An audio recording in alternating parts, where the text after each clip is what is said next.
Finally पावसाळा सुरू झाला आहे आणि पावसासोबतच खूप सारे आजार आहेत जे पावसाळ्यामध्ये लोकांना त्रस्त करून सोडतात.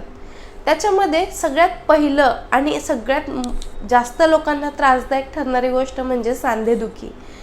पावसाळ्यामध्ये शरीरामध्ये वात खूप जास्त प्रमाणात वाढतो आणि त्याचा रिझल्ट म्हणून लोकांना सांधेदुखीचा त्रास खूप जास्त प्रमाणात होतो.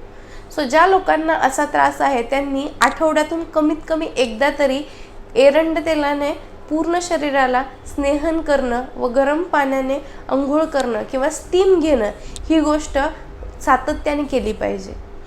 त्याचबरोबर बऱ्याच लोकांना पोटाचे त्रास चालू होतात. जसं ऋतुचर्येमध्ये आहारानुसार सांगितलेलं आहे त्यानुसार पावसाळ्यामध्ये पालेभाज्या ह्या कमीत कमी प्रमाणात खाव्या, कारण त्या पचायला जड असतात. त्याचबरोबर जे धान्य किंवा ज्या टाईपचं खाणंपिणं तुम्हाला पचायला खूप जड पडतं असं रेग्युलरमध्ये खाण्यापिण्यामध्ये कमी ठेवावं. पचनशक्ती वीक असते या काही टाईममध्ये, म्हणून रात्री जेवताना स्पेशली एकदम हलका आहार घ्यावा.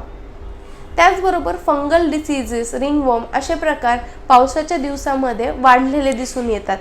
सो स्पेशली जेव्हा तुम्ही बाहेरून घरामध्ये येता तेव्हा स्वच्छ पाण्याने आणि डेटॉल साबणाने किंवा जे पण सोप तुम्ही यूज करता त्याने प्रॉपर सोप लावून 2 वेळेस छान पाय, हात जे पण तुमचा बॉडीचा पार्ट एक्सपोज आहे तो स्वच्छ करणं तेवढंच गरजेचं असतं.